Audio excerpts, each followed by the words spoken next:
किसी ने बहुत खूब कहा है कि कर्तव्य ही ऐसा आदर्श है जो कभी धोखा नहीं दिला सकता और धैर्य ही ऐसा पौधा है जिस पर फल हमेशा लगता ही लगता है।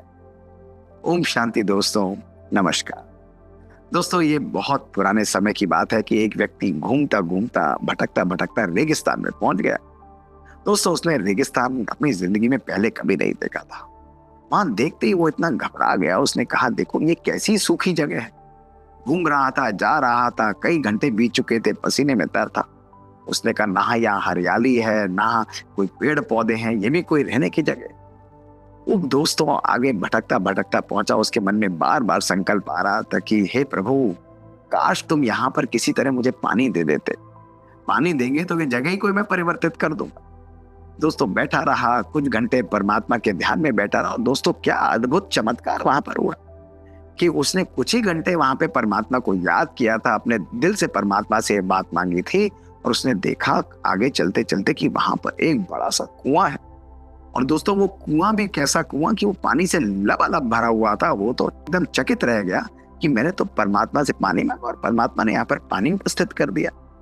दोस्तों, जैसे ही उसने पानी को देखा तो उसके मन में दूसरा संकल्प आया। उसने कहा, प्रभु तुमने मुझे पानी तो दे दिया, लेकिन अब इस पानी को मैं बाहर कैसे निकालूंगा। काश मुझे एक डब्बा भी मिल जाता, एक रस्सी भी मिल जाती जिससे मैं पानी बाहर निकाल पाता।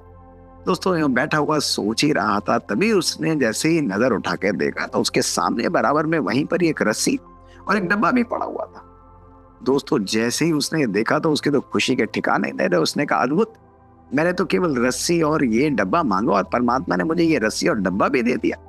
ये तो बहुत ही कमाल की बात है। अब तो मैं पानी पीऊंगा भी और यहाँ पर हरियाली कर दूंगा।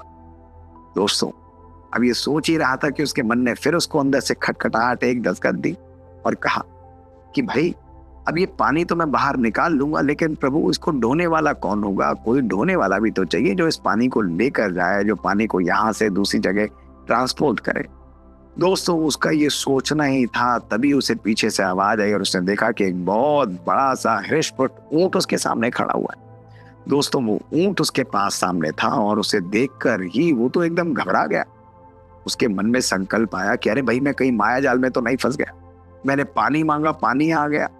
मैंने यहाँ पर रस्सी मांगी, डब्बा मांगा, रस्सी और डब्बा भी आ गया। मैंने कहा पानी ढोने वाला कोई पशु चाहिए तो ऊंट भी मेरे सामने प्रस्तुत हो गया। जरूर मैं कहीं फंस रहा हूँ, कहीं मुझे यहाँ पर रोककर पूरे इस रेगिस्तान को हरा करने के लिए ना रोक लिया जाए।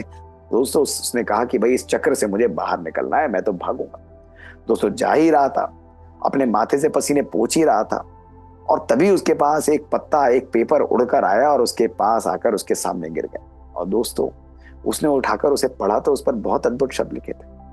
उस पर लिखा था कि देखो, तुमने मुझसे पानी मांगा, मैंने तुम्हें पानी दे दिया। तुमने मुझसे रस्सी मांगी, डब्बा मांगा, मैंने तुम्हें रस्सी और डब्बा भी दे दिया। तुमने मुझसे उस पानी को ढोने के लिए एक पशु मांगा, मैंने तुम्हें ऊंट भी दे दिया। अब सब कुछ तुम्हारे हाथ में है। दोस्तों, जैसे ही उसने पढ़ा, उसका मन बिल्कुल घबरा गया। उसकी आंखों से अश्रु आ रही थी, लेकिन दोस्तों उसकी हिम्मत नहीं थी और ऐसा कहते कहते ही वो वहां से डरकर ओझल हो गया और वो रेगिस्तान रेगिस्तान ही दोस्तों रह गया। दोस्तों, हमारा जीवन भी इसी प्रकार से है। हमारे जीवन के अंदर भी हम पूरे दिन कभी कभी अपनी किस्मत को, कभी कभी परमात्मा को, कभी कभी परिवार को, कभी कभी मित्रों को, कभी कभी अपने जॉब, अपने ऑक्यूपेशन को दोस्तों दोष देते रहते हैं। हमारा संपूर्ण जीवन लोगों को ब्लेम करते हुए, लोगों को दोष देते हुए, उसके कारण, उसकी वजह से दोस्तों हमारे जीवन में परेशानियां हैं और उसकी वजह से हम आगे नहीं बढ़ पाते हैं। दोस्तों, इसी संकीर्ण दायरे में हमारा पूरा जीवन बीत जाता है।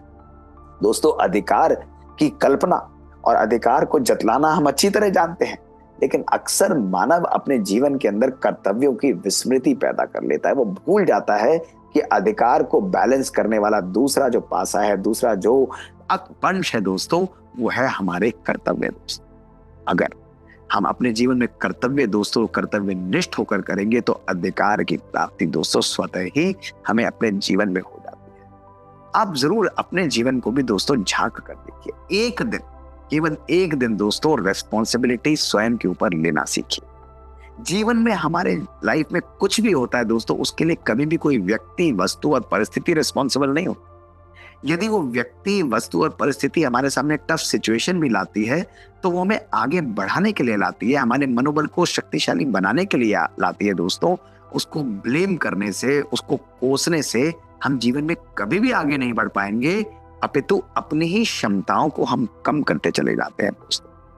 दोस्तों, अगर आप बच्चे हैं, आगे बढ़ना चाहते हैं, प्रोफेशनल लाइफ में आगे बढ़ना चाहते हैं, पर्सनल लाइफ में आगे बढ़ना चाहते हैं दोस्तों, केवल और केवल इसका एक मंत्र है, अपने कर्तव्य का पालन करिए दोस्तों। जो व्यक्ति कर्तव्य निष्ठ होकर कर्म की चाबी दोस्तों अपने जीवन में लगाते हैं, तो किस्मत की दूसरी चाबी भगवान स्वतः ही उनके जीवन में दोस्तों लगा देता है और उनका जीवन अद्भुत बन जाता है दोस्तों। ऐसा ही जीवन श्रेष्ठ कहलाता है, ऐसा ही जीवन पावरफुल बनाता है। तो आज के बाद केवल 2 दिन के लिए हम ये अभ्यास करेंगे कि दोष देना बंद करें, किस्मत को दोष देना, अपने परमात्मा को, अपने परिवार वालों को दोष देना बंद करें और अपने नए जीवन की रचना अपने संकल्पों द्वारा, अपने कर्मों द्वारा स्वयं करें दोस्तों। जिसके कर्म श्रेष्ठ है, भाग्य स्वतः ही उसके पीछे आता है। शुक्रिया दोस्तों।